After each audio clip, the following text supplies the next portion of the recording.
আগামীকাল অর্থাৎ বুধবার থেকে অন্নপূর্ণা ভান্ডার যোজনায় ফর্ম পূরণ প্রক্রিয়া শুরু হয়ে যাবে।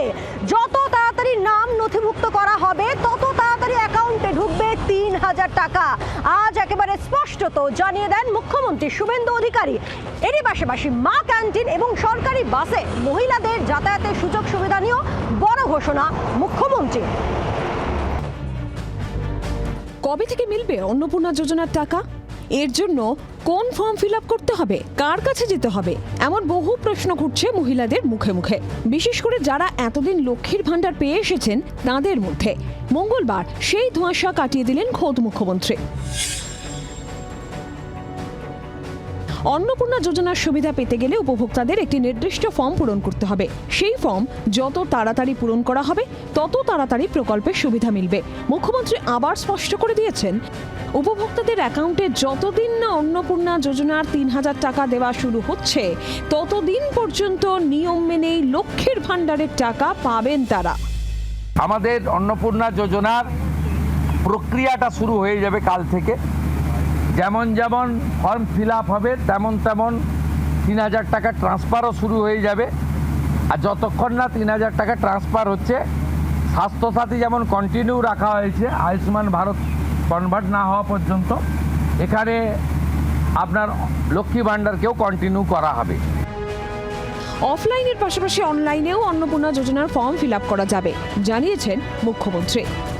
শুধু পাবলিকের উপরও ছেড়ে দেওয়া হবে না, বিধায়করা নিজ উদ্যোগে ফর্ম ফিল আপ করাবেন এবং সরকারও বিডিওদের নেতৃত্বে প্রত্যেক বাড়িতে বাড়িতে ফর্ম ফিল আপের জন্য সহযোগিতা করার জন্য লোক পাবেন। এবং মাথায় রাখতে হবে, ভারতীয়রাই কেবলমাত্র এই সুযোগ পাবেন, অভারতীয়রাই সুযোগ পাবেন না। ভারতবর্ষের সরকারের টাকা বাংলাদেশ থেকে আসা অবৈধ অনুপ্রবেশকারীদের দেওয়ার জন্য নয়, এটা খুব ক্রিস্টাল ক্লিয়ার। মুখ্যমন্ত্রী জানিয়েছেন এবার থেকে আয়ুষ দপ্তর আলাদা করে কাজ করবে। তার সঙ্গেই জানিয়েছেন আয়ুষ্মান ভারতে কনভার্ট করানোর কাজ শেষ না হওয়া পর্যন্ত স্বাস্থ্যসাথী প্রকল্পের সুবিধা মিলবে। সরকারি বাসে মহিলাদের যাতায়াত নিয়েও বড় সিদ্ধান্তের কথা জানিয়েছেন শুভেন্দু অধিকারী। কেউ যদি মুখ মাথা চাপিয়ে রেখে শিলিগুড়ি থেকে এনবিএসটিসির ভলভো বাসে উঠলেন দীঘা আসবেন বলে, তিনি যদি বোরখা পরে চলে আসেন তাহলে তাকে পুরুষ না মহিলা দেখার কোনো মেকানিজম বাসের ড্রাইভার কন্ট্রাক্টরের নেই।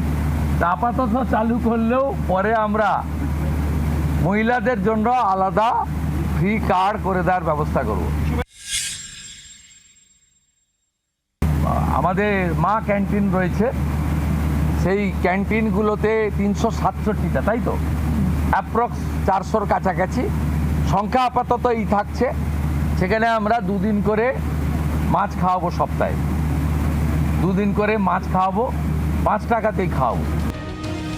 আগে সাধারণ মানুষের সমস্যার কথা জানতে মুখ্যমন্ত্রীকে বলুন কর্মসূচি ছিল, তার বদলে চালু হচ্ছে আপনার সরকারকে বলুন। আগের নাম্বারও বদলে যাচ্ছে বলে মুখ্যমন্ত্রী জানিয়েছেন। ক্যামেরায় জয়ন্তর সঙ্গে কমলাক্ষর রিপোর্ট, জি ২৪ ঘন্টা।